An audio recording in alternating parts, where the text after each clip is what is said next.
Mutfağımdan ve Ankara'dan herkese selam ve sevgiler. Yapıp yiyebileceğiniz en lezzetli, en gevrek ve kesinlikle bayatlamayan pastane usulü kesme üzümlü kurabiye tarifi hazırladım bugün sizlere. Zaten denediğinizde eminim bana hak vereceksiniz. Tarifimde 125 gram iyice yumuşamış tereyağı kullanıyorum. Dilerseniz margarin de kullanabilirsiniz. Ama mutlaka kullanacağınız katı yağın oda sıcaklığında iyice yumuşamış olması çok önemli. Bir çay bardağı tam dolu pudra şekeri ilave ettim. Çok aşırı tatlı bir kurabiye olmuyor, onu baştan söyleyeyim. Üzüm de kullandığım için ben fazla şekerli olmasını istemedim. Ama tatlı seviyorsanız 1,5-2 çay bardağı pudra şekeri de kullanabilirsiniz. Bu iki malzemeyi gördüğünüz şekilde tıpkı krema kıvamına gelene kadar spatula ile karıştırdım. Bir çay bardağı sıvı yağ ilave ediyorum. Kullandığım çay bardağı ölçüsü de 125 mililitredir. Bir adet yumurtayı da ekledikten sonra bu malzemeleri kabaca spatula ile karıştırmaya devam ettim.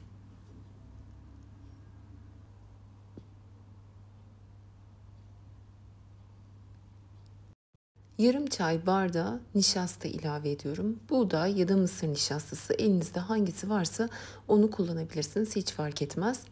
Şimdi ölçmüş olduğum unun yarısını kontrollü bir şekilde aktarıyorum. Ve unun üzerine de bir tatlı kaşığı, yani 5 gram kabartma tozu ilave ettim. Bir paket kabartma tozu kullanmayın. Kurabiyeniz çok fazla çatlayacaktır. Hamur yoğrulabilecek kıvama gelene kadar ara ara un ilave ederek spatula ile karıştırıyorum. Lütfen bir anda un takviyesini hemen yapmayın, boşaltmayın. Çünkü gerçekten unun kalitesi çok etkiliyor miktarı. Ben de toplamda 4,5 çay bardağından biraz daha fazla un gitti. Ortalama 4,5-5 çay bardağı arasında un kullanmış olacaksınız. Aynı zamanda malzemelerin gram ve bardak ölçüleri de açıklamalar kısmında olacak. Oradan da görebilirsiniz. Hamurun kıvamı tıpkı bu şekilde olmalı. Şimdi hamuru bir kenara alıyorum ve diğer malzemeleri hazırlıyorum. Size de göstermek istediğim miktarı şöyle bir dolu avuç kuru üzüm kullandım. Çekirdeksiz olarak tercih ettim. Hamuru çok fazla çatlatmaması için bıçakla gelişi güzel bir şekilde doğruyorum.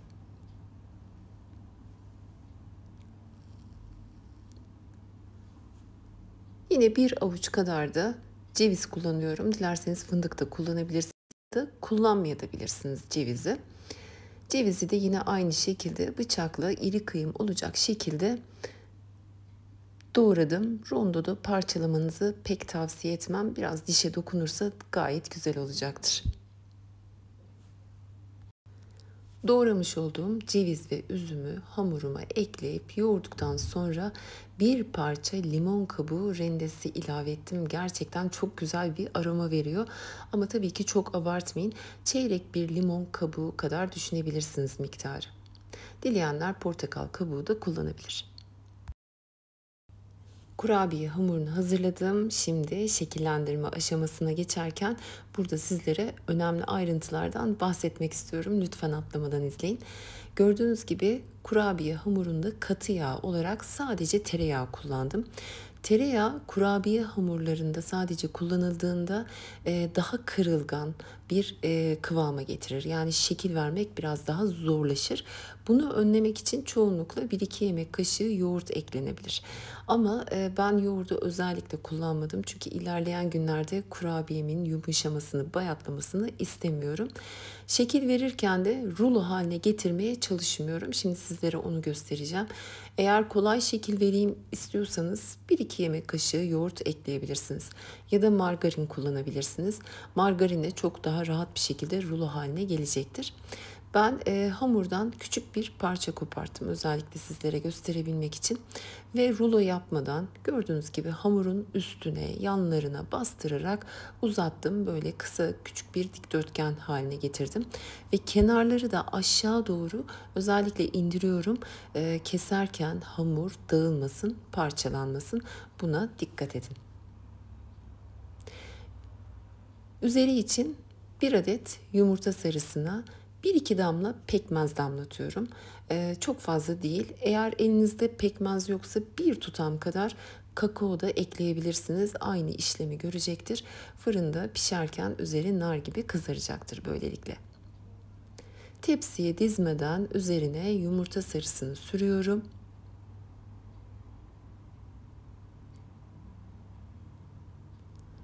Ve çatalla gelişigüzel şekilde çizikler atıyorum. En son aşamada üzerine fındık serpiştirdim. Pirinç fındık olarak geçiyor bu kullandığım fındık. Ve tepsime yerleştiriyorum.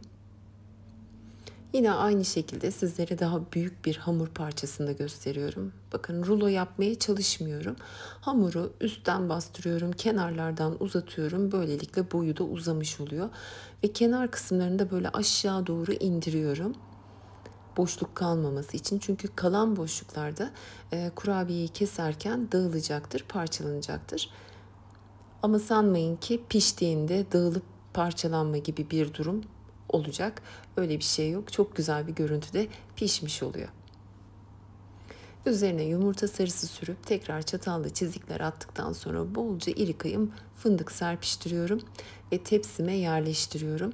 Fırınımı da önceden 180 derecede ısıtmaya başlamıştım. Isınmış fırına tepsiyi yolluyorum.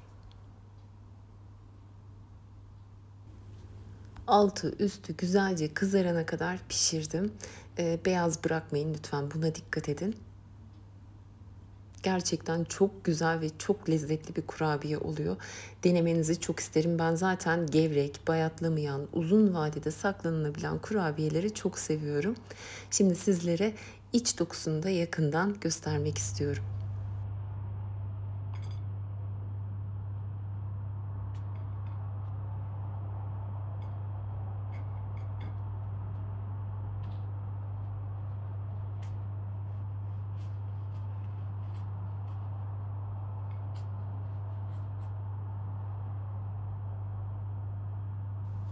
İşte ağzınıza attığınızda da aynen böyle un ufak dağılacak. Gevrek mi gevrek, kesinlikle yumuşamayan, bayatlamayan harika bir kurabiyedir, emin olun. İstediğiniz saklama kabında haftalarca saklayabilirsiniz. Kesinlikle yumuşamayacaktır. İsterseniz buzlukta da muhafaza edebilirsiniz. Umarım sizler de tarifimi denersiniz ve beğenirsiniz. Deneyenlerin de yorumlarını özellikle bekliyorum. Kanalımda buna benzer pek çok sayıda uzun vadede saklayabileceğiniz, gevrekliğini kaybetmeyen harika kurabiye tarifleri görebilir, onlardan da faydalanabilirsiniz. Yeni videolarımdan ve tariflerimden haberdar olabilmek için de kanalıma abone olup bildirim zilini açık tutabilirsiniz. Yepyeni tariflerle tekrar görüşmek üzere, hoşça kalın.